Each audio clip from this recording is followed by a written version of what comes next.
Isang 18 nga ang may proposal or panawagan sa McDonald mula kay Cristina Berry Santos.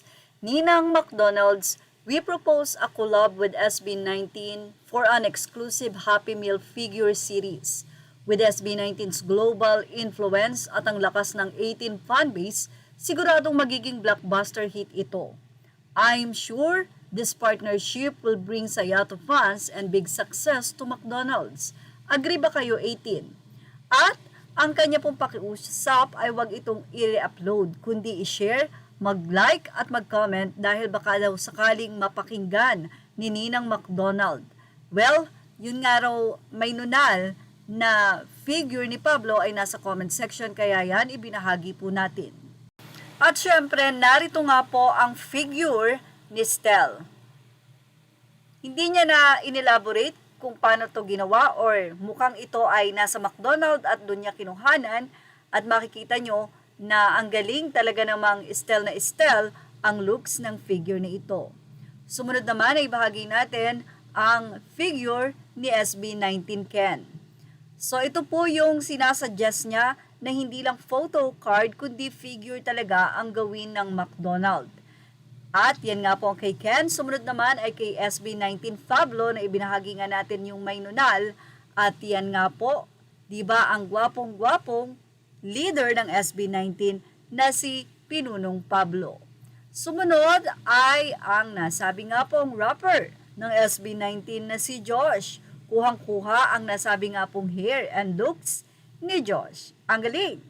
Narito naman ang bunso ng grupo, walang iba kundi si Justin. Kitang-kita ang napaka-formang si Justin at sa kanya nga pong may teddy bear pa na hat sa kanyang ulo. Well, ano kaya ang masasay dito ni Ninang Macdo? Narito naman ang naging komento ng mga fans sa nasabi nga pong post na ito. Anyway, sabi nila, Ninang McDonald's ready na pong maglapag ng ipon ng 18 para dito, hahaha. McDonald, please po, ay pag nagkaganito talaga, baka unang araw pa lang, complete ko na agad.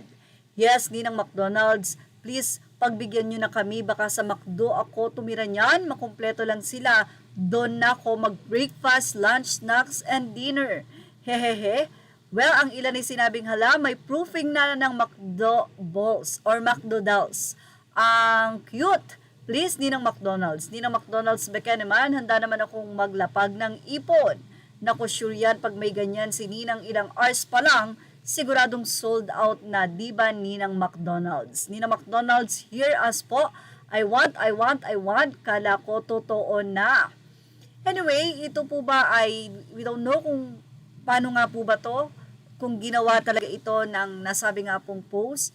Pero sabi niyan, ayan, edited na lang ang mole ni Pablo. So napakagaling nga nang nag-edit na ito na si Cherry. At marami nga pong sumuporta sa kanya na SB19 fans ang 18. At ito po ay may 143 or 143 shares na. Well, baka kapag umabot ito ng 50,000 shares or 100,000, sure na gagawin yan ng McDonald. Well, ano ang masasay nyo about dito? Ilagay na ang opinion sa ating comment section. Images are all credit to the rightful owners. Please like, share, and subscribe.